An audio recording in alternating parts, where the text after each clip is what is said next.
everyone, welcome back to Flow State Reactions. I am Istari and I am here yet again to react to The Lord of the Rings. And this is the behind the scenes and the appendices, of course, for the Return of the King. And we are now on to, I think this is costume design.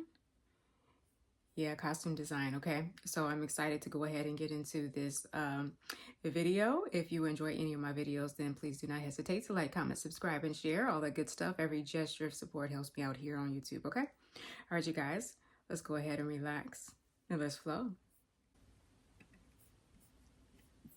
Costume design. There's never been a costume that's been to do with Lord of the Rings that hasn't been challenging. Each costume that you're making requires so much love to get it to the point where you are willing to put it in front of the camera. Okay. For example, when we developed the Smeagol outfit, look at this. Both Andy and I kept working on ideas, which was fabulous because you actually get to understand who he is. And it gave the fact that Andy Serkis was Smeagol, played Smeagol, were a fishing culture. it's just too good.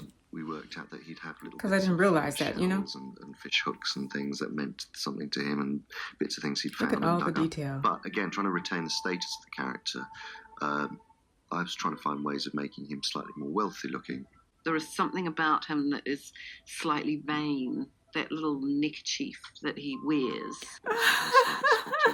Really? That's supposed to make him look vain? In some way. So again, it comes back to starting to let the audience know beforehand that there is something about Smeagol that isn't as endearing as a hobbit.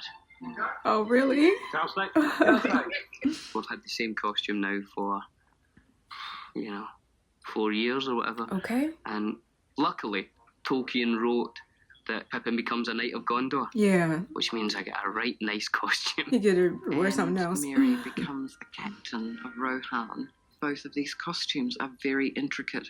In Pippin's case, beautiful black velvet with the embroidered tree of Gondor and silver on it, and the same with Merry's costume. It's very, very intricately embroidered with the double horse heads of Rohan.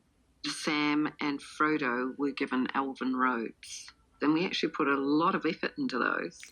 You know, once again, I can imagine out new techniques of acid etching into over-dyed velvets.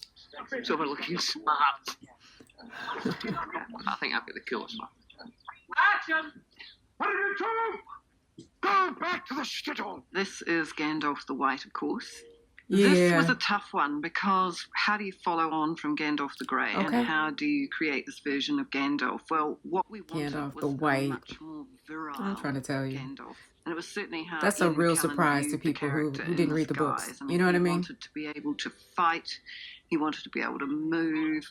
What we didn't want was the volume in the costume that we had in Gandalf the Grey. Oh. The other thing that I wanted to do was to impart a little more elven quality so that we had a sense of him being one foot in another world. We used some very beautiful fabrics in this. Again, they're quite subtle, and the immediate version to the eye of this is just a cream costume. Right. But it has a lot more happening than that. These designs here on the sleeve, elven designs, which is repeated through Elrond and other characters, so it's just been reworked into this costume. And then the undergarment is very much an elven fabric, which tied him into the elven world. This immaculately embroidered gown can never be seen. Who is embroidering this? Other than this is hours and hours and hours of time to do one costume. Which I do. We started with. And I'm sure they had to make a whole bunch of them because it's all white. Then we had a shirt. It's outrageous. Then we got a robe. 3 layers. But they never came up with any decent underwear. Gandalf. They did try. He gonna wink. You see him wink. The palette for Gondor, the sort of silvers and the blacks.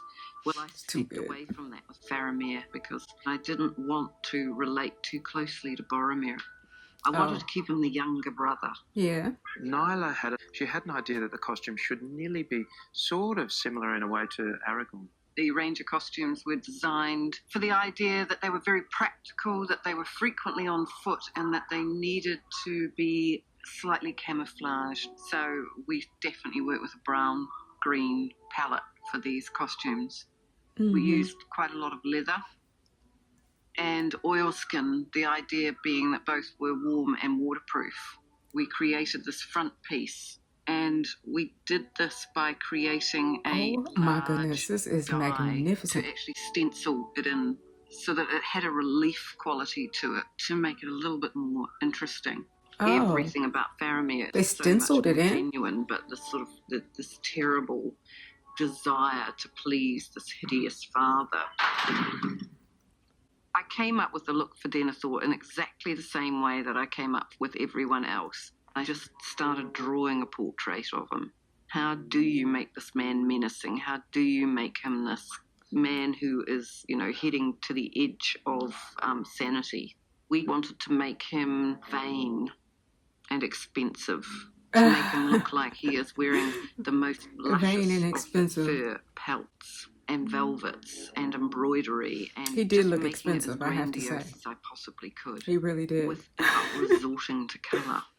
And then, of course, adding in the chainmail. That's the largest suit of chain that an actor would be able to wear for, say, 10 hours at a time. Putting Is it it on heavy? was a weight. Yeah, I'm And sure it that is. for a while you'd forget about it. But then when I took it off in the evening, it would be floating. That was how heavy it was. So they making like real chainmail. Himself as I don't understand why they can't just soldier of act like any it's colour. heavy. That was what fascinated me the most about that character. Looks good though. I have to say. Quite a clear idea that the Rohan people were. So everybody got real chainmail. civilization, I suppose, compared to Gondor. Eowyn is the niece of a king, so we wanted to make her clothes reflect that she's royalty, but also have a simplicity to them at the same time. This is the costume that you first meet Eowyn in. The garment itself is this green velvet, and then the underskirt is this leaf pattern. Yeah, she definitely which has felt got like quite a lot of metal thread in it.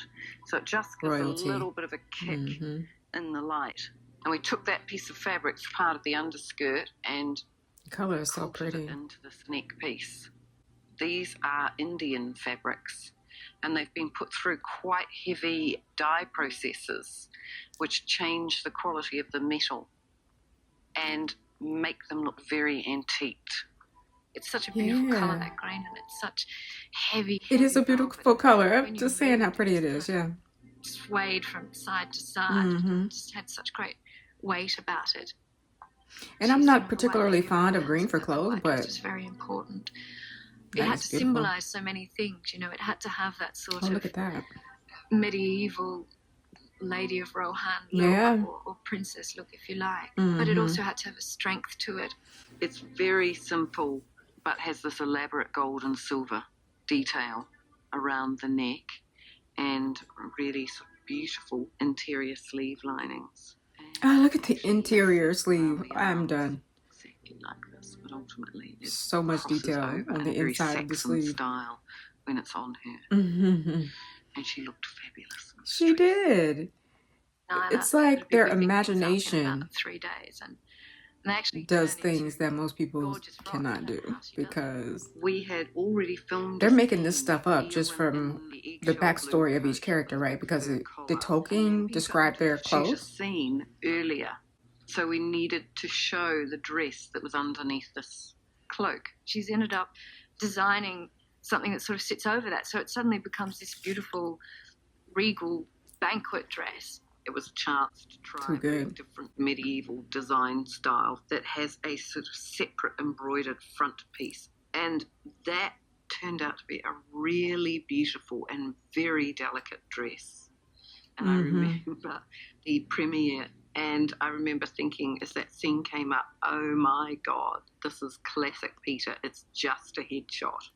No point in having any ego when it comes to these things. Okay, I'm trying to I tell wish you. there'd been more girls. For Listen, her. I feel your She pain. liked having a chance to dress the girls. Yeah, Yes, that it is so was very funny. much I didn't even think about the that. wardrobe department. You put all this time into Dresses.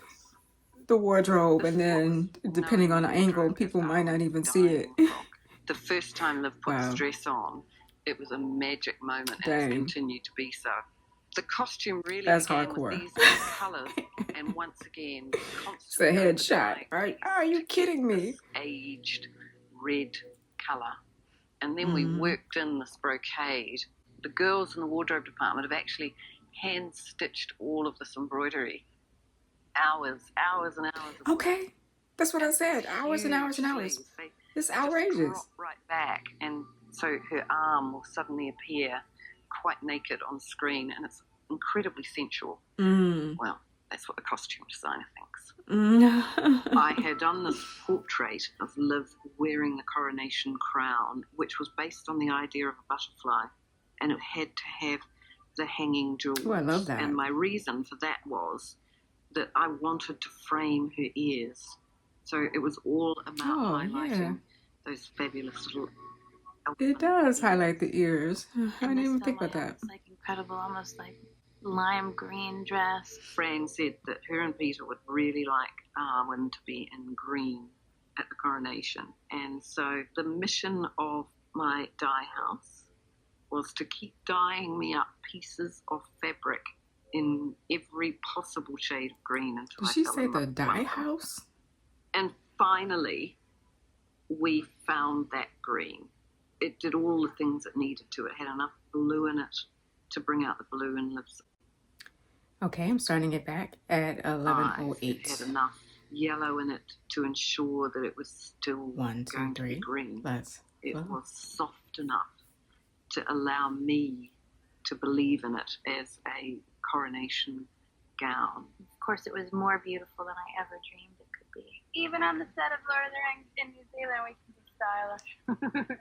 There's an enormous passion here, and it drives everything. The amount of people that have worked on we can be stylish. Dress, from cutter to dyer to embroiderers to, nights at 4 o'clock in the morning when there would be 5 people stitching each corner of a dress in order to get it finished in time.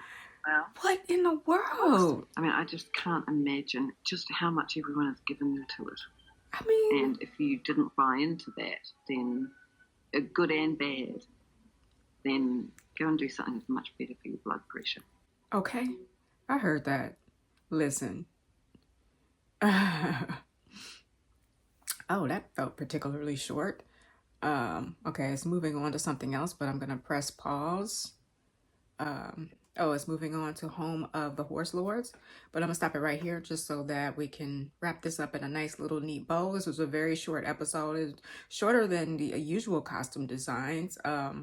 We touched a little bit about Éowyn and Liv's costumes, which were breathtaking. All the costumes were breathtaking. We talked about Boromir. We talked about Faramir's costume. And what was the first costume they brought up? Yeah, they did Frodo and Sam, and then they did Merry and Pippin. And yeah, it was very interesting to see that. And, I have known up until this point that it takes a lot of time in order to get these costumes together for each of the characters. But, I forget about that, about the costumes in the mix of the set production and all of that stuff. So it kind of gets lost in just the scale of the project. But everybody, literally everybody, is a genius that is working on this project. They're a genius, and they are, dedicated, and they put all of their time and their energy and their passion into it. Just the fact that they had 4 or 5 people working on different corners of one particular outfit in order to get everything done on time is impressive, right? I just can't stress that enough. I talk about how genius Peter is, and now I'm starting to add more about John Howe and Alan Lee, just because, they're just so prominent because they were the conceptual artists and they created Middle Earth. But, the costume designers are just as much a part of that, because they made those costumes look so believable that the actors became the characters. I would forget personally that they were acting. So it's like the costumes just swallowed them up, and they embodied the characters because of that. So, and it has a lot to do with the amount of time and energy and just creative vision that they put forth too. Because I'm sure that Tolkien didn't go into incredible detail about what Eowyn was wearing, or maybe he did. You know, so it's just very interesting to see it all come to life on screen. I did like the fact that they included, you know, you put all of this time and effort into it, and then you just don't know what's going to be left on the cutting room floor, because she's already watching the movie and then ready for Eowyn's grand entrance, and it's just a headshot. How dare you? First of all, but you know, what can you do? That's just a part of the movie making process. So they put all of their heart and energy into it, and you know, you've got to bless it and release it, and that's what they did. So, all right, you guys, my wrap up is practically as long as the video was. But thank you so much for joining me, and I will see you all again next time with Home of the Horse Lords, which I'm about to press play on right now. All right, until next time, let's flow.